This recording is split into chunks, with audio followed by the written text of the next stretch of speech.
Hello everyone, welcome back to my channel. How is everyone doing? I feel like it's been so long since I last posted on this channel of mine, so hope you guys are doing well so far.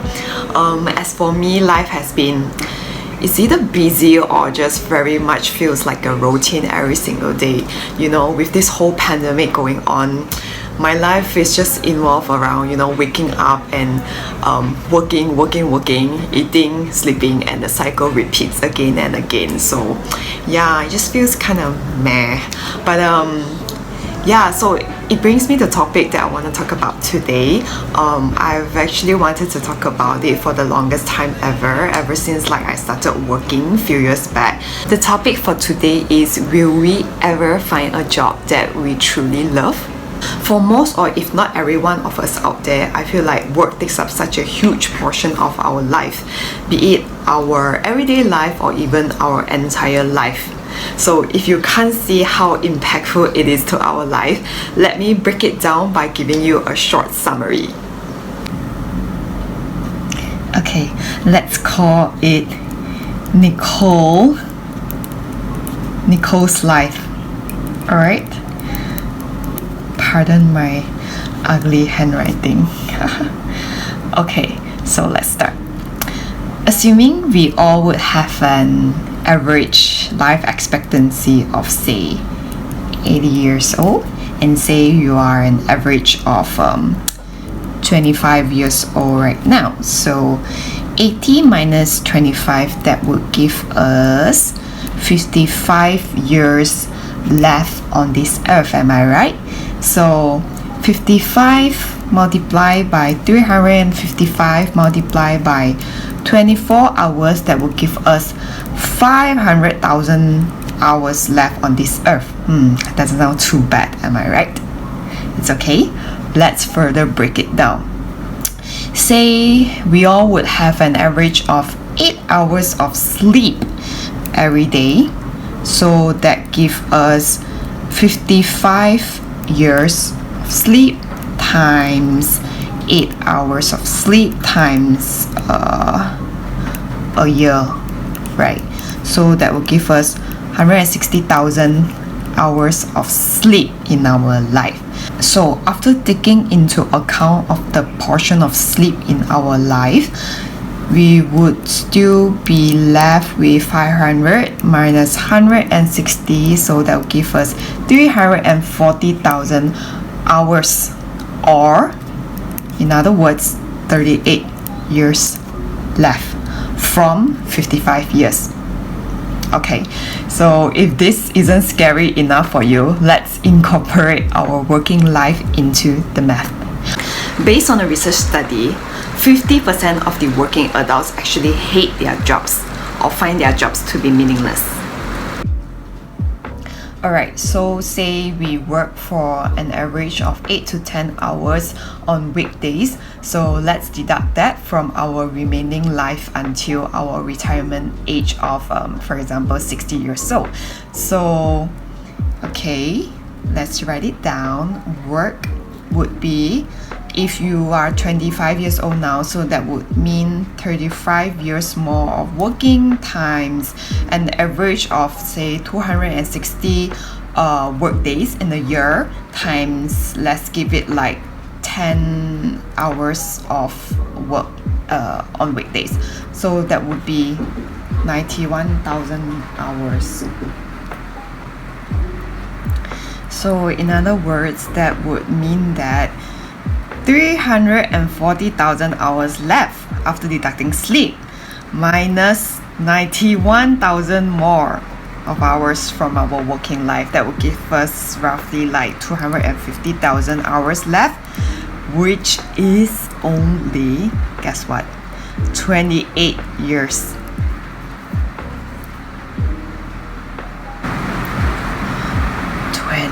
Guys, 28. Like, it's not terrifying enough. Sorry friends, I have another bad news for you. Say by the time we hit our big 60 years old and it's time to retire, and yes, we may have already attained our financial freedom, and yeah, finally it's time to do the things that we've always wanted to do, am I right? Before you know it, you'll be at the age where almost 70% of the people will start to develop any sort of medical illness or any sort of like health conditions. And you know what? It will only increase. So how do we expect ourselves to only be able to enjoy our life then? Am I right? So if you want to truly live a desirable life, I think it's best to incorporate our math equation to say like 20 to 40 years old. I think it's the best time where we will have the energy to enjoy our life. Next, from 28 years, let's say we deduct like a 20 years from our, less desirable life when we are old. We are only left with, my dear friends, 8 years. Sorry to be a party pooper here, but I think we must really let this sink in. Let that shit sink in a little, alright? So guys, can you guys see how life truly is short right now? Back when I was younger, when people say, oh, life is really short, you must treasure it. I wouldn't exactly understand it back then, but now you know what, I truly do. As cliche as it is, life is truly very short. Sure, there are responsibilities in life, and sure, there are times when we are expected to do things that we don't necessarily feel like doing, but to work for a job that we don't find contentment and fulfillment in is basically the same as like signing our life away with that one offer letter. Am I right? I truly understand that it's so easy for us to give in to like family's pressure or society's pressure to do things that we aren't particularly fond of doing. Say for example, a teenager named Adam is really good at drawing, so every day he just draws and draws and draws. But one day his parents decided to advise him and say like, hey Adam, you are really good at drawing, but there's always a but being an artist in the future wouldn't make you earn big bucks, and the future is very risky and uncertain in being an artist. So how about trying accounting or finance or banking? Since you are very good at math, why not just give it a try? And the money is really good there, and the career prospect is really bright, Adam. I have my full support for you, Adam. And slowly, just like that, Adam decided to convince himself in order to not let his parents down by studying finance in college. After all, like how bad can it be, right? And so just like that, years later, Adam is now a full-grown man working as like a finance manager in one of the largest financial institutions in the country. How cool is that, right? Everyone is like, wow, Adam made it, he's so successful. Especially his parents are super proud of him. However, do his parents know that he suffers from depression?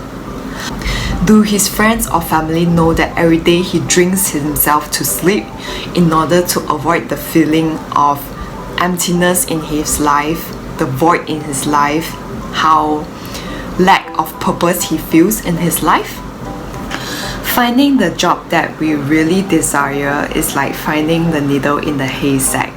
It's not easy. Nobody says it's easy. However, when think of it, perhaps we may just be one decision away from the career that we truly desire. So the other day, I was listening to a podcast and the presenter actually said something which I find really useful, and I've written it down and I'm gonna read it out now.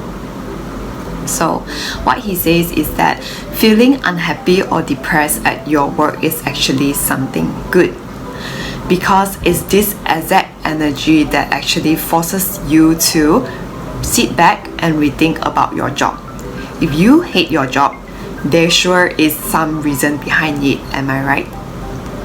It's this that gives you the motivation to channel you into another direction, another path in your life.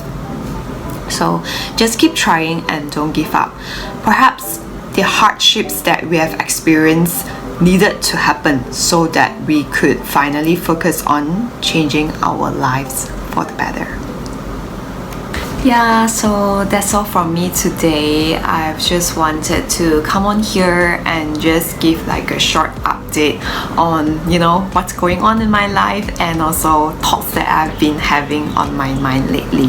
What are your thoughts regarding this? Let me know down in the comment section below, and I really hope that you guys enjoy or even can relate to this video today. And yeah, just remember that this too shall pass.